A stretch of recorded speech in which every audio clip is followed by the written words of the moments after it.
Hello, everybody, and welcome to the WREVA Electrifying News edition number. I don't even know. I don't know what the number is, but it'll be down there. I'll put it in after a post. But this is for October, and welcome everyone. We've got a lot of exciting news, but first introductions. We have Mr. Eric Stevens joining us from the Listowel area. How are you today, sir? I'm doing great, Mark. Beautiful fall colors out there right now. That's right. That's right. We got some nice fall colors happening for sure. Also joining us as per regular, Mr. Ian Graham joins us from downtown Kitchener. How are you today, sir? Doing all right. So, and also I have to say that, Eric, I always notice you have this lovely lamp above your head, but now you've got the MBA. It makes you even smarter having this lamp above your head. You're glowing. Your brain is just glowing. He is kind of glowing today. That's good. That's good. I got a haircut and it's glowing as well. Yeah. It's a nice reflective shine there, Ian. Yeah. All right. Well, Ian's got the deck ready to go. Let's start her up and see what our first story is. All right, WREVA Electrifying News. Well, our first story has to be another National Drive Electric Week in the books of September 2023. And man, we could not have asked for better weather. We could not have asked for a better turnout. Well over 100 EVs.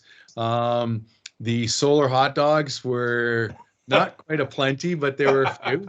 And we had, of course, other vendors with solar there, with the bikes, and I think overall, what a success.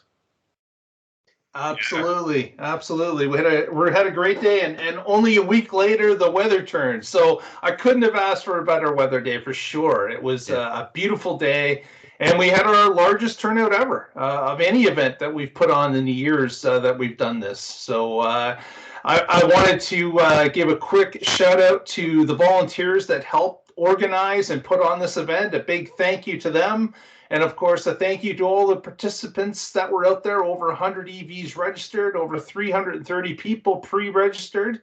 It was a great afternoon for all, and really want to thank everyone that was involved, the sponsors, the volunteers, the participants, everybody for helping us put this on this year.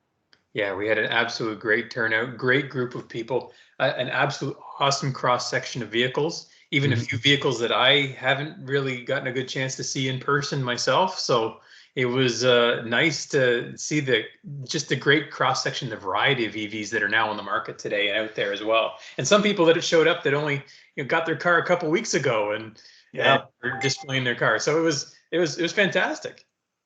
Yeah. And speaking of like cross section of different cars, I mean, hey, we finally got a Rivian and with a tent. You can see that in this picture here. And all the way from British Columbia. All the way from British Columbia. And that's what they're traveling right across Canada, hitting up different events with it. And of course the other thing was the new Prius. And man, what a change in body. It does not look like the Prius from the past, that's for sure. That is true. Yeah. And we've got that great aerial shot that was supplied to us, which was fantastic. We filled the lot, as you can see, pretty well. And a big thanks to the City of Waterloo that came out and helped us out again. And of course, the Boardwalk hosting this year again. And another shout out to some of the other sponsors. We had Neuron Mobility was with us. We had Jones Electric of Kitchener. And we had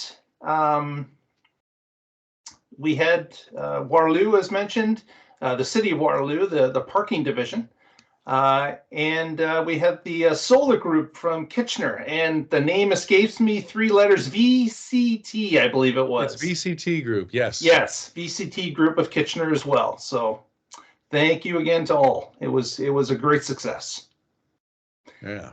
And those traffic cones that can be seen, they made a big difference. We were able to use those big traffic cones to help direct traffic. So that was a plus as well. Yeah, we got there early enough that we could actually properly use them, and that worked out really well, I think there were still a couple of gas cars that had been there for a little while, I think. Yeah, well, unfortunately, they were there for 72 hours, so there's nothing we could do about those guys. Yeah. One vehicle was in the display area for like 72 hours. So It was the past. In fact, he's probably still out there now, a month later. Yeah. It's the past display. That's all it is. Yeah. Our historical display. Yeah, perspective. Yeah. All right. Well, getting on to our news stories. This is a big one, especially for the Indigenous community. Is awesome to see.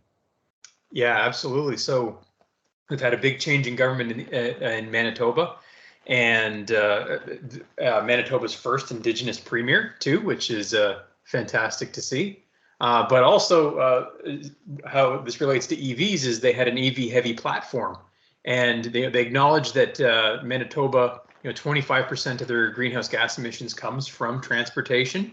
So they acknowledge that is and that's disproportionately higher than the rest of Canada as well too. So they understood that vehicle electrification is very important in Manitoba, and that historically their sales have not been very good. So expect to see much more drive and policy change to encourage better electrification.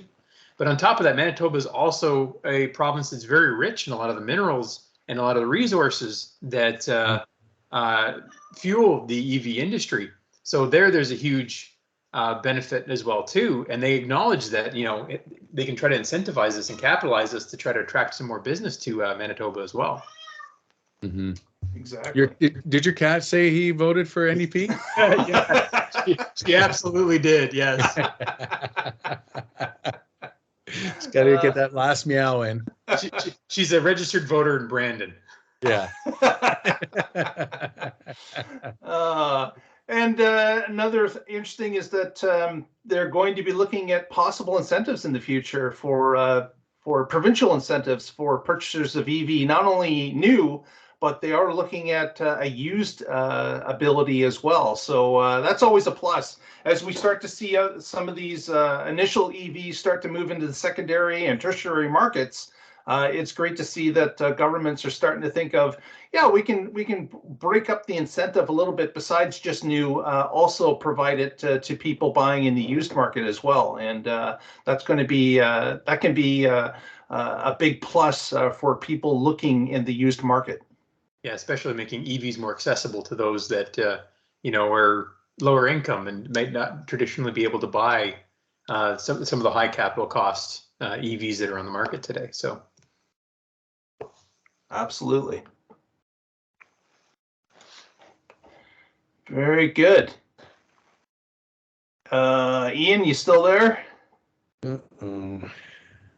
Okay, you're back. You're back, Ian. There we go. We're back. Got a little bit of freeze. Yeah. Brain freeze. Anyways, the one thing I like with them, of course, with Manitoba is their hydroelectricity.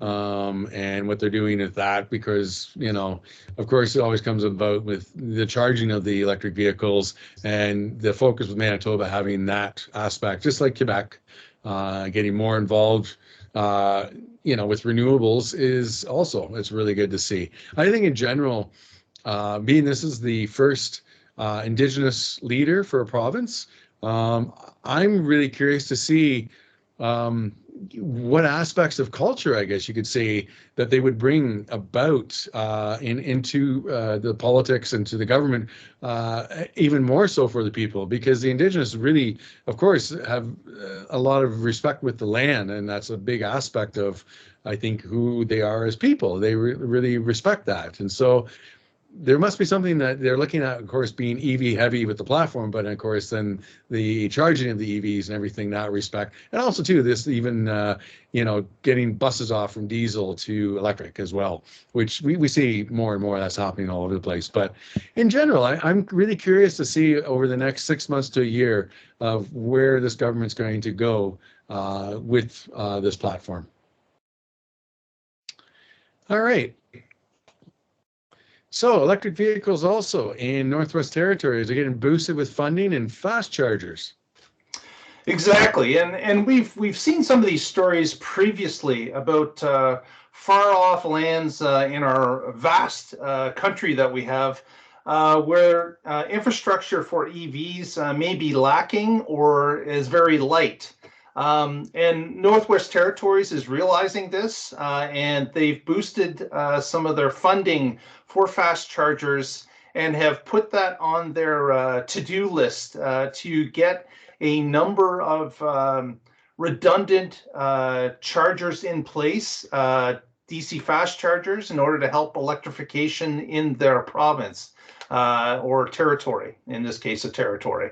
But what they've outlined is that they plan on building basically an electrified highway between Yellowknife, Fort Providence, Enterprise, Hay River, and down Highway 5 and 6, linking it to other provinces and territories. So it's a plus to see the government realizing that we have, in order to make EVs work in their particular area, they have to map out the distances between the major cities and to make sure that there's enough redundant charging infrastructure on those routes to make people aware that it's something that they can own and operate, because they've already put the work into figuring out the distances and making sure that people realize that there is an electrified route that is monitored and kept up. And that's the issue we've had with a number of different charging companies, is that maintenance and making sure that those chargers are up and running. Again, not sure if this plan is supposed to be in place by the end of 2024. And of course, we're hoping that the money spent on this has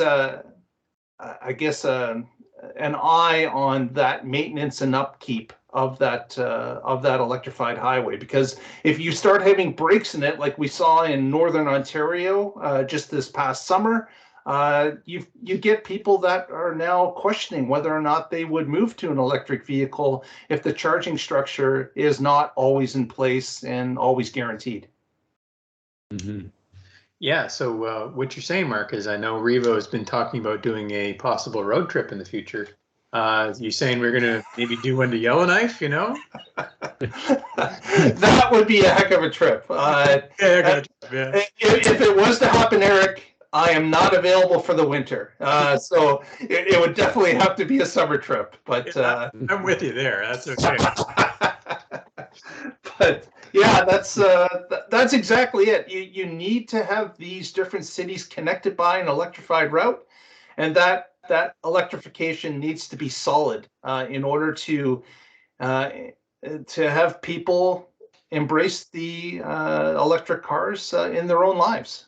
Because if they're not sure about it, then that's a big question to have if you're driving between cities. Mm-hmm. And, something came up this summer, actually, because I was, again, talking about politics, talking about NDP.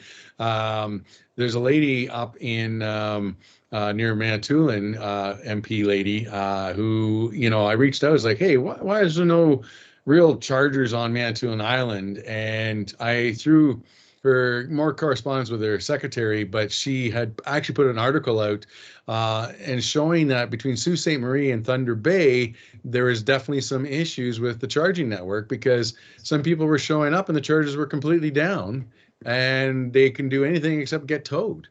So, it's good that they're putting some effort into making this work, making it reliable, and like you say, giving a little more confidence for people to actually consider getting an electric vehicle and knowing that this is going to be working, Yeah. Yeah, for sure. And especially along some pretty main routes as well. One thing I noticed when I was reading the article I found interesting, of course, was with talking about the wildfires. Would you want to try and escape a wildfire with an electric vehicle because of that charging infrastructure? And it was kind of an interesting sort of back and forth. Yeah, you can definitely do it. I believe in it. And others were not quite so sure on that. those are issues that we're going to have to face as electric vehicle owners going forward. Those are new cases that come up as to whether or not the power infrastructure is, would the power lines survive a forest fire if one was to exist along a line's layout? It's there are definitely issues, but of course there's issues with the petroleum side of things as well. Our tankers, our fuel tankers driving up and down the route when there's the possibility of a forest fire. Most likely they're not. They're protecting their asset and their driver as well. So there's a case to be made either way, I would imagine. Yeah. And even on top of that, of course, if your fire takes out your power lines, that means your gas stations don't have power either. And then you have to look at possibly manually pumping fuel at that point, which is painfully slow. So, or using generators or something. So, yeah. And manually in our electric cars, we just do this all the time.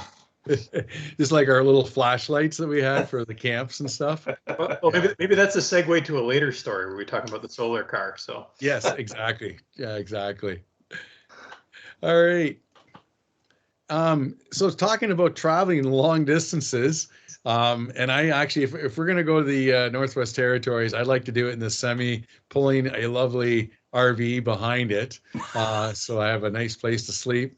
But you need a 53-foot RV? Is that what you're telling us? Hey, why not? Man, you are spoiled. I'll make sure there's a hot tub on the roof, and yeah, we're good to go. Well, we could probably pull most of the REVA members in that, Probably. Exactly. So this is another sort of, I think, great milestone is seeing that the larger semi vehicles are proving people wrong, such as Bill Gates. And doing a 500-mile, like last year they did a 500-mile trip load on one charge. Now they're doing 1,000 miles in a single day, and 1,076 if you want to be precise, averaging 70,000 pounds of load, and 81.8% of the day was driving. Yeah, and 11.1% of the time charging. It's some pretty good stats on that. To see. Now, that being said, I did have a friend make a point about when you have grocery trucks coming from California up to, say, Milton, that's considered, I think he explained to me something like it's like a 44-hour trip. And usually sometimes it's two drivers that they're sort of back and forth, and at the time they're actually off is pretty rare. So, and I understand that. That's a whole different thing. But in general, though, for the Tesla Semi, this is pretty awesome to see. Yeah, I would imagine these ratios are probably pretty close to even what most truck drivers are doing in a normal day anyway, just because the normal logs and the normal breaks that they're required to take, except for the odd occasion, which you mentioned there, Ian, where you might have two drivers that can trade off. Yeah. Yeah, and I think what's happening here as well is that Tesla getting involved in the transportation industry for trucking. They've got their PepsiCo client, Frito-Lay and PepsiCo, and what they're trying to do is understand the industry a little bit more by putting out 50 or 70 trucks, and they're making changes and upgrades as they move along based on the real world use of these trucks in the actual environment they're going to be used in. But what was nice about this article was that there's an independent body that tracks mileage and how the trucks operate and how much on and off time they have.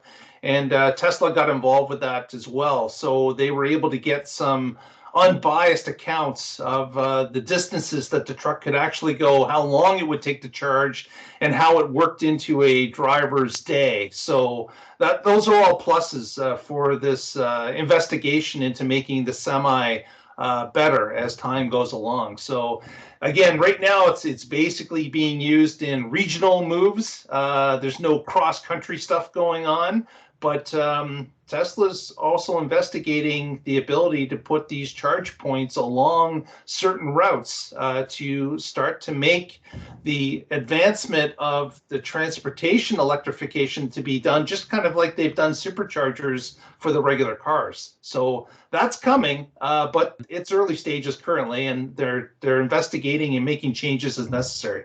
Yeah. And the one thing people have to keep in mind too is, there's people talk about how the Tesla Semi can't do everything. Well, there is no tool out there that can do everything.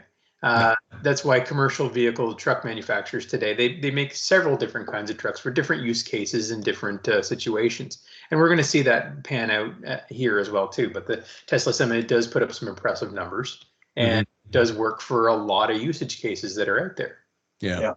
And aside to this story, but again, back to delivery, and it's not a semi, it's the vans, but Amazon, they just doubled their BrightDrop fleet from 5,000 to now 10,000. And, it's just, obviously it must work. At least, like you say, Eric, not everything's ever going to be a silver bullet, but it never would be ever. It's like, we only need 200 miles covered for a day, as opposed to this, being 1,000. So, and whatever it is that they're pulling. So, the cases are, they're, if anything, what they're proving is that electrification can do it. Yeah. Just a correction, I believe Amazon's with the Rivian, BrightDrop. Yeah. BrightDrop is the BrightDrop, GM. yeah, it was Rivian. Yeah, that's right. Yeah. So, all right. And now we get into, how do you say that? Umicore?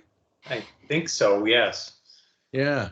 But yeah, so off the big news of the cathode active material facilities that are going on right now, and surprise, surprise, this one is not in Quebec. This one is in Ontario. So Quebec was getting all the love for cathode active material facilities for a long time, but now we've got a big one coming to Ontario, in the Loyalist Ontario area. And this is a big facility that's projected to produce cathode active material for up to like 35 gigawatt hours of battery capacity. So that's a pretty sizable manufacturing, and it's expected to feed a couple. They already have a couple potential customers for this as well too. One of the big ones is Volkswagen, which is building their big battery plant in St. Thomas, and that's just getting started. I've actually seen a few job postings actually for some of the executive team for that's happening for the battery plant in St. Thomas, and another customer which we'll talk about in another story as well too coming up. Yeah, so it's good to see that here we're the circular economy is happening here in Canada. Basically, we're mining the materials here, making the cathode active material, assembling the batteries, and the whole supply chain, and also that value add stream that's happening in the economy as well too is a great economic benefit to the area. Mm-hmm. And this is Eastern Ontario, Loyalist Ontario. Is that out Kings, out on the 401 Ottawa way?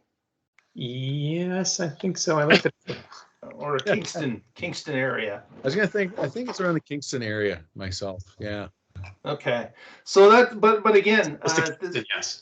This is again more evidence to show that we're getting some more manufacturing that's happening locally and within other provinces. And as Eric mentioned, it's feeding this circular economy. They're getting raw materials, they're mining it, they're pushing it out to these plants to be refined and to be put into products. And then those products are actually being shipped to other plants that are producing battery packs and vehicles. And it's a win as we can gain more employment through multiple provinces and multiple processes. So this is a great thing. And Canada's I'm pleased to see that Canada's participating at the level they are. It's been an ongoing story now for about a year and a half. Mm-hmm. Yeah, it's and again, every time we get together to do our podcast, it seems we're always having yet another discussion of another company, taking our actual minerals and doing something with it and keeping it all within Canada. And it's just great to see.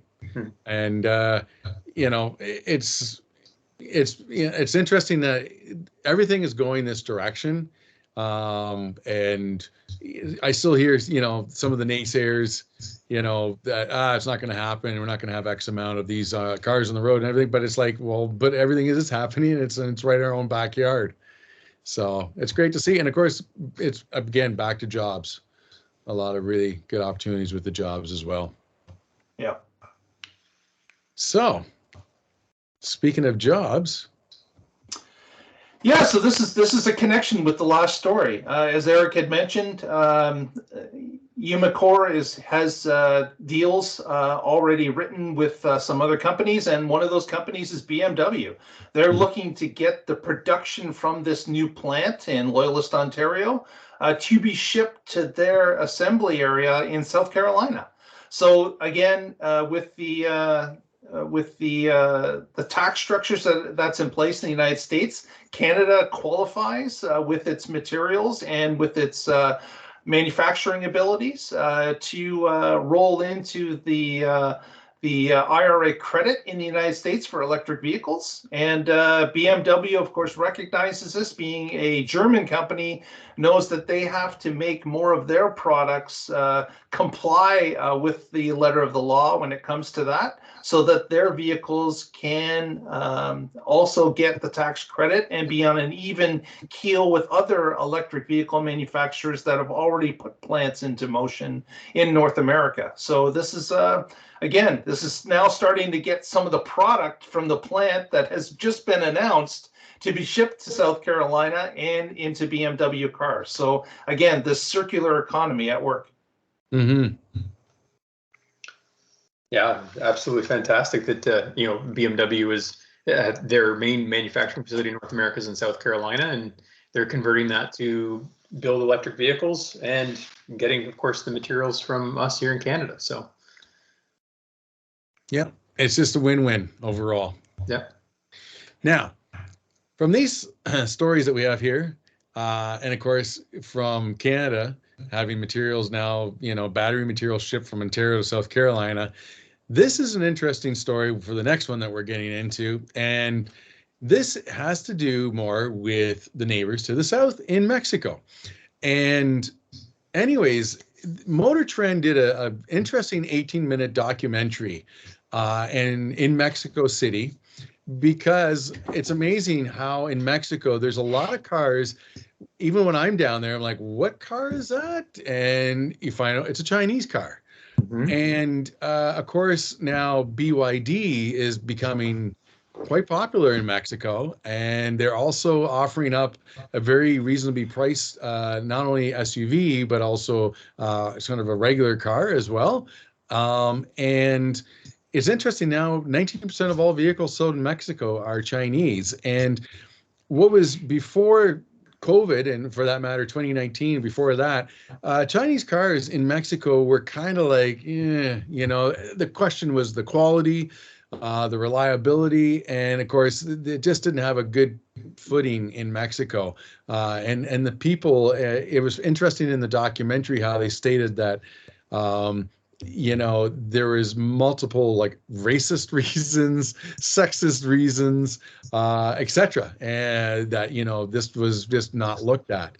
But that has changed now, because now the cars, like BYD's cars, are actually pretty cool. Like, and I like them myself, having seen them now on the website as well as in this documentary, and they take one for a drive, and I've got some great things to say about it. But this is the interesting part, and this is where I was saying from Ontario to South Carolina and making those agreements. BYD and other companies are looking at, is Mexico the potential way to then have a manufacturer in Mexico of BYD product that then could be sold in the U.S. because of the free trade agreement. And part of this also, of course, I brought up here the Trump administration, 27.5% tariff on Chinese-made cars. And the Biden administration has kept this in place. So these Chinese companies are kind of looking at this as a potential way to get into the U.S. and potentially Canadian market as well. If you get a chance, the Motor Trend documentary is it's quite interesting actually, and actually I enjoyed it also just from watching Mexico City and just sort of seeing that again and how that city has changed as well. Yeah. So, and as you know, Ian and Mark, I travel quite a bit to Mexico. I've been traveling a lot to Mexico lately. And one thing I've seen, Mexico has always been a place for what I call car nerds. Even going back 10 years ago, even before EVs were prevalent, you would see cars from all over the world that are not sold in the United States or Canada. So you would see a lot of different European makes and models. Seat was very common, Skoda, Peugeot, Renault. You'd see lots of different car brands and lots of different stuff that was sold in Mexico that weren't sold in North America, and the rest of North America, the US and Canada. And I think, China getting into the Mexican market makes a lot of sense for a lot of reasons. There is a reason why, you brought up some good points about the Chinese manufacturers and why they're not in the United States. Obviously, the tariffs for Chinese-made vehicles.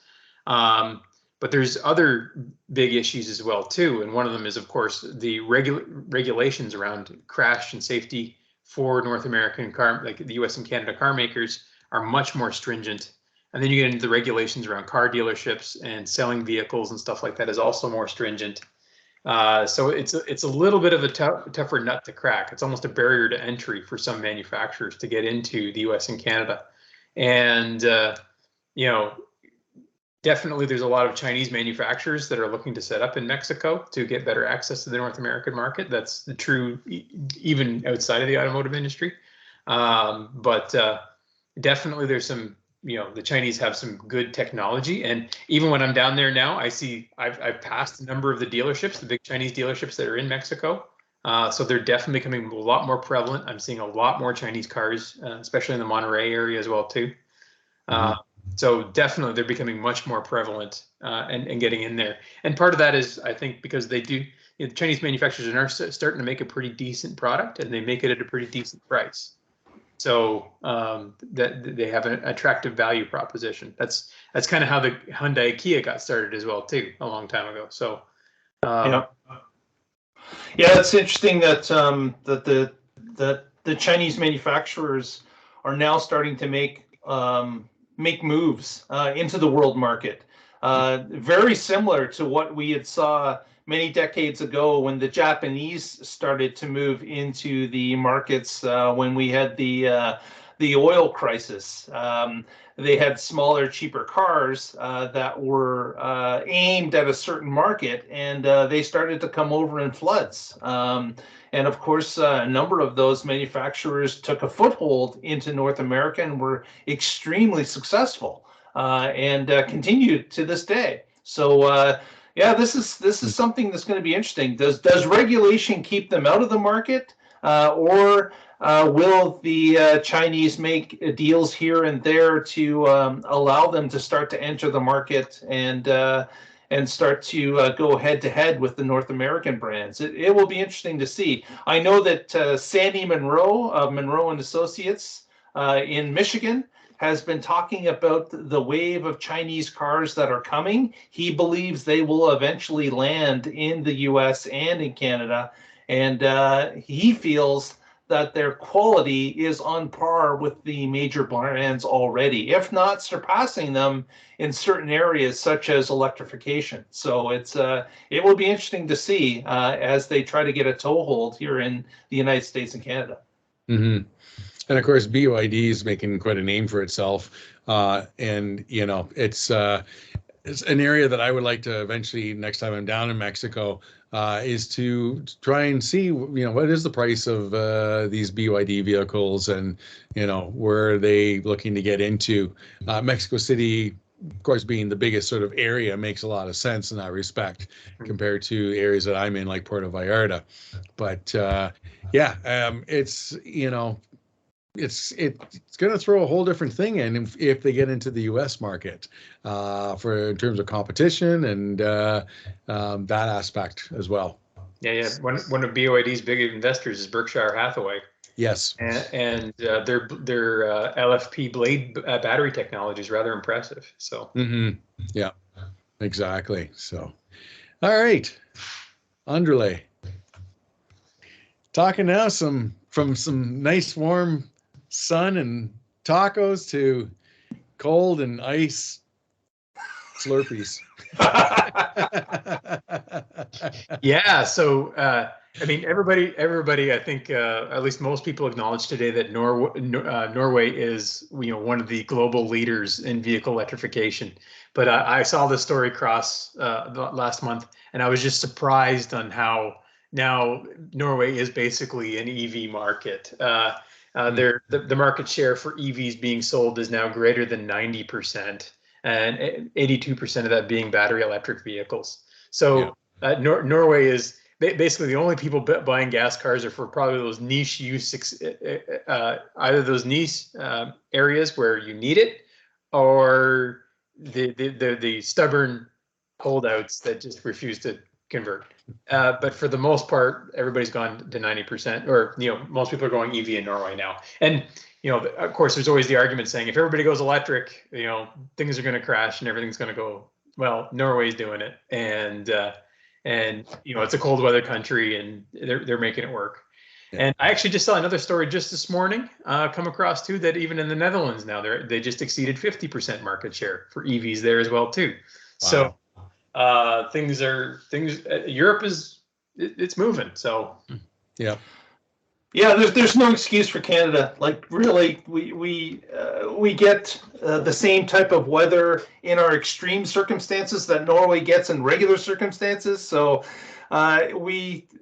there's no excuse. If you have the proper infrastructure to support the vehicles, the charging infrastructure, then there's no stopping you. And I just see that this is going to be progressing across the world. Norway is a great test bed to show this happen in extreme conditions. And with it working there, it can work anywhere. Yeah.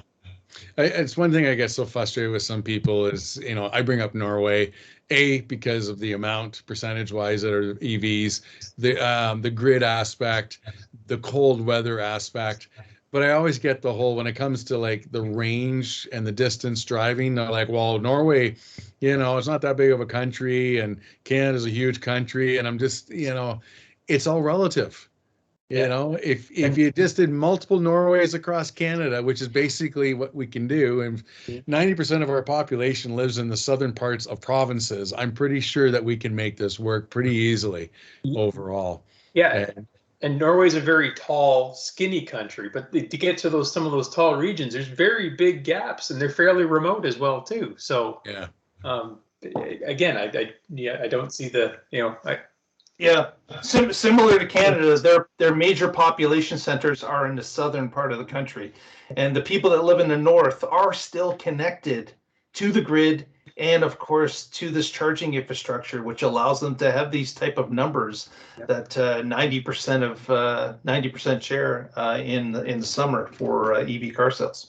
Yeah, exactly. So it's great to see, and I think our argument holds water when we get the guys who say it can't be done in Canada, and no, most definitely can be done. That's for sure. I just actually, talking about like with the cold weather and long distances, a friend of mine actually just around the corner from me just got a new Kona. He came out to our show. He talked to a bunch of our members and got some great info. And they did their first road trip to Sault Ste. Marie and back. And he says it was really not that difficult. And now they're going to North Bay. And I'm like, oh, that's like what, one stop for a charge? Yeah. Give me and like they're even realizing like, so much of the myths are just that. Like to Sault Ste. Marie, you're probably going to be charging twice. Yeah, or the inconvenience that does exist is so way overblown. Yeah. And Sault Ste. Marie is a good 8-hour drive, anyways, as it is. So There you go. And at 8 hours, I'm probably going to want to stop twice as well. So, all right, moving along. Now we do have some other interesting news, I guess, with the whole electrification of things. And I wanted to just show that, it's not all rainbows and sunshine at this point. There are peaks and valleys in the EV road ahead of us. And This article was talking about GM. There's also issues at Ford. There was a Tesla earnings call that was yesterday, and they talked about the question as to what's going on with the sale of EVs, what the uptake is, and how it relates to our current economy and interest rates. So what GM and Ford and now Tesla have done is that they've indicated that they're going to be, in some cases, slowing down production and slowing down investment in new plants, new assembly lines, things of that nature, as they start to see the economy is it's not in recession, but they can see there are cracks, there are problems with it because of the high interest rates and people's personal debt and how to be able to finance that with the high interest rates. So people are concerned about what they can purchase, how much debt they're going to be taking on board, and how the payments are going to look like if they were to purchase a new car.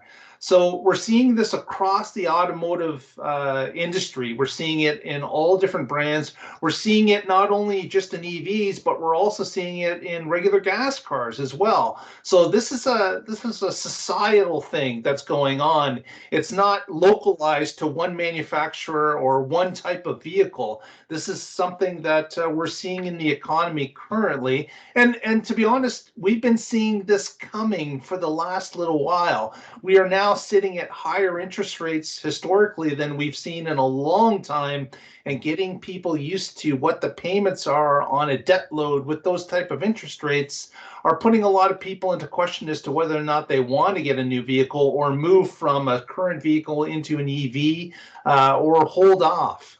So all the manufacturers are putting up warning signs and saying, we see this issue that's coming, and what they're trying to do with slowing up the implementation of some of these factories, of some of these lines, some of these future plans, is because they're seeing these warning signs and trying to be fiscally responsible so that they're profitable through this little hiccup along the way. And I just thought I'd mention this to our viewers because they're going to be hearing stories about this in the future. They're going to be hearing about how EV sales have possibly tanked. They'll call it in the news media, when really they're not. It's just a bit of a slowdown based on the economic realities that we're facing today. Yeah, exactly.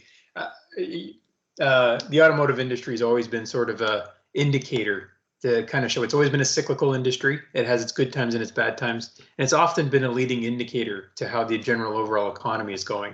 So if the automotive industry is starting to indicate slowdowns, oftentimes that means that the economy in general is starting to slow down a bit. And we're seeing that. There's some economists that are forecasting the next little bit that we might be entering into sort of possible recession territory. And when that happens, that scares people a little bit into making big spending decisions. So obviously people are not going to make a big purchase like a new vehicle, and they might hold off doing that. And especially when interest rates are running, especially for a new vehicle, typically in the 6 to 7% range right now. And you're looking at it, especially an electric vehicle, which has typically a little bit higher upfront costs. You multiply that by the higher interest rate, that's going to spook a few people. And then if you've got people out there now today, I'm going to call it a perceived risk, but you get people out there that are thinking about driving electric. A lot of people see that as a switch, as a perceived risk. Obviously, us on this panel, we know it's not a risk. It's easy enough to do. But to somebody who's new to it, that is a change for them, and that is a change that scares them a little bit. And on top of the uncertainty in the economy, they might back off a little bit on making that type of decision. So we'll see. But in this case, there is a situation now where the Ford F-150 Lightning, the inventories are starting to come up a little bit on those. Most of the dealers in our area have a number on the lots right now. And I think, companies like General Motors are also seeing that as well too, and wondering, okay, should we do this? So I know General Motors is still moving forward with the Silverado EV. There's some misconceptions about there, but General Motors is still full steam ahead, ramping up production at Detroit Hamtramck, Factory Zero, for Silverado EV production. But this is delaying starting their second factory at Lake Orion. They're pushing that back to 2025 from 2024. And then they're apparently working in some cost. So apparently they have some new tech that they're going to incorporate in, which will make the Silverado EV even more affordable at the time. And as one big benefit, actually, of this is apparently because originally they were going to stop Bolt EV and Bolt EUV production to retool the factory for Silverado EV production. But now apparently they're going to extend Bolt EV and EUV production. So those looking for that affordable EV like that, it'll still be on the market a little longer. So. Mm-hmm. Yeah, that's a big plus there, having the most affordable EV allowed to be manufactured for another year and a half or so. So that's a plus. Yeah, exactly. Well, we'll see in the months ahead how this is all going to turn out. You know, we definitely have been living a few tidal waters, you know, in the last few months with everything. And, you know, and of course, as we discussed earlier, is like interest rates, you know, it affects consumers, it affects the manufacturers, all those things. So in general, you know, I don't know, it's not really putting the brakes on everything, but it's just taking pause. Mm-hmm. Well, let's face it. No economy runs at a steady pace constantly. Like, it's never happened in my lifetime. So you always have these peaks and valleys as things move along, and this is just more of that that we know happens all the time. Yeah, I thought it ran smooth for the Willy Wonka and Chocolate Factory, though. Yeah, it always runs great in the movies. Yeah, yes. Absolutely. Yeah, and that's the thing, you know, I guess overall economics right now, we're seeing inflation. That's simply because people are buying more than we can supply. So prices were going up. Mm-hmm. And so now central banks are raising interest rates to try to stop people from doing that. But there's always a lead lag effect to that. So, mm-hmm. And now we're starting to see, okay, they raised the interest rates. Now, after some time, the economy is starting to react to that. So, yeah. And just a reminder for folks watching, for all the stories we're doing, we'll put those links in the notes. If you want to read further on this information, you can certainly do so at any time that suits you. Yeah. All right. Well, let's put a little sunshine on this podcast. And man, definitely an interesting vehicle. You know, the look of it. And you know, this is a vehicle that was done by students at Eindhoven University of Technology. And man, they did, on a single charge in the Sahara, from Morocco to Sahara, 620 miles. And basically, there are solar panels on this car. Now, some of us may know there was a company called Lightyear, and Lightyear, unfortunately, has looked like they declared bankruptcy. We're waiting to kind of see, I think, of some of that, what's happening, because, I mean, their car was definitely not cheap, but it was meant to run with solar. And but anyways, it's a two-seater car. And it's got a top speed of 145 kilometers per hour, nothing too shabby that way, and a range of 710 kilometers on a sunny day. Yeah. So, and doing it off-road is impressive. Yeah, exactly. And that was the other thing, that they did this off-road on all things. Yeah. That uses quite a bit more energy. So that's impressive in itself. Driving on loose sand or dirt is intensive when it comes to use of energy. Absolutely. I was going to ask, though, I wonder what its range is under forest fire conditions. Well, it's the sunny day thing. But again, I don't believe any of these vehicles will actually see, enter the Canadian market anytime soon as a viable option. But what I do applaud them for doing is that they are pushing the boundaries. They are looking at different technologies that allow different cars to consider putting solar panels on or copy a certain way of performance based on how these vehicles operate in these test cases. And that's why I see the Aptera is coming eventually. They've gotten it to a point where they can manufacture it. They've gotten it to a point where they have enough people that have purchased it and are going to be running the car. So this is just another step in that direction, allowing people to get more and more efficient vehicles. And ultimately, I see that we will get to a point where most of the vehicles are running off of solar, and you're only trickle charging every once in a while if you're doing extra range. I can definitely see that coming. And I applaud these groups for continuing to push these boundaries further and further out. It depends on how many condos are in the area that you live in, though, for the charging. Would you be upset if you had one of these vehicles and then the condo beside you grew by 4 stories and blocked your sunshine? Yeah. Yeah. So what you need, we need to start a company building solar deflectors. Yeah. Yeah, what could go wrong there? Yeah, nothing like being out there with a big mirror. Yeah, that'd be great. Nothing could go wrong. No fires there. Oh, we ended up burning houses on the street with just the wrong turn of a panel. Oh man.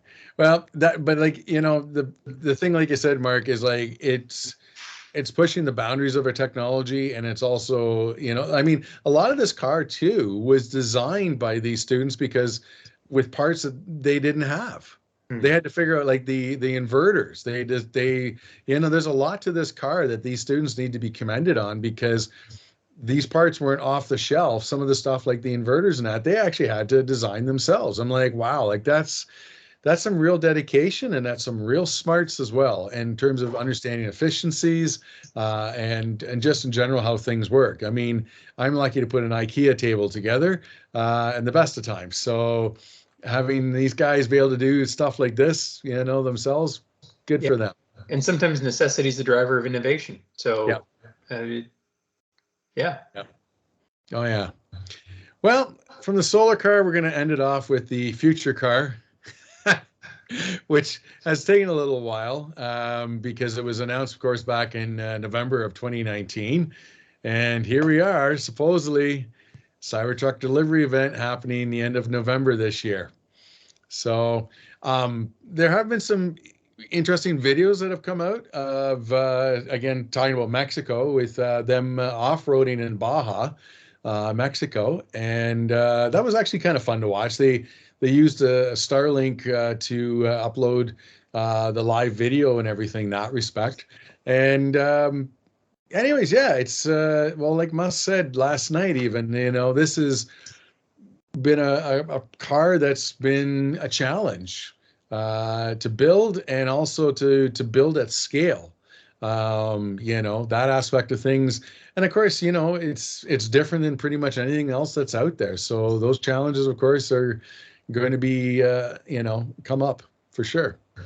Yeah, and I think it's faced quite a bit of scope creep over time as well, too, where first launched and then all of a sudden other manufacturers came out, and now they've been throwing more features into the Cybertruck basically to try to keep pace. So, yeah, being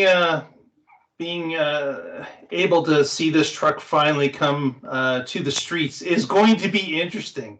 Like this has such a polarizing look. It really looks like you're in a video game, and I'm just questioning how that's going to look on real city streets. I'm looking forward to seeing it in person, but it's definitely going to be interesting to see how it's accepted by the public, those that own it and those that don't. It's going to be interesting to see. So I'm definitely looking forward to the launch. Yeah. And the one thing, like, you know, I'm definitely, like, you know, the night of, I did a deposit, you know, so God knows what place in line. But I'm still, sometimes I see a picture of it and I'm like, I don't know. And then I see a video of it. I'm like, oh, that's actually kind of cool. And I don't know, it's sort of that 50-50. And I think I need to kind of see it in person to really know if that's something that maybe down the road I might look into. I don't know. It's hard to say. And of course, it's, you know, it's a big truck. Like, there's some pictures out there showing it next to a Model Y. And it's like, that's a big vehicle. And, you know, is something like this, you know, it's cool to a certain point, but is it practical? So yeah, it is. Apparently, the dimensions of it is just slightly smaller than F-150 4-door pickup. So it's with a regular bed. It's a big vehicle, but they've tried to keep it apparently to the specs that we see pickups out there today. So Yeah. Again, the design is what really blows me away. So I can't wait to see it on the road and start living the video game life. Oh man. Yeah, it's gonna, and you know, one thing that came to my mind too is I thought it'd be fun to put this on for like an Uber, and just the initial pickup of people in this thing on Uber. I think that alone would be, you know, it'd be worth some hits on YouTube for sure. Oh man, wrap it in banana yellow with the checkered flag on it, and put it up there as a taxi. That'd be wild looking. Yeah, yeah, oh yeah. So, anyways, there's our podcast for tonight. Very good, very good. Well, we thank everyone for watching, and we'll go to shoutouts now. I'll go to Ian first. Any shoutouts for the group that's watching?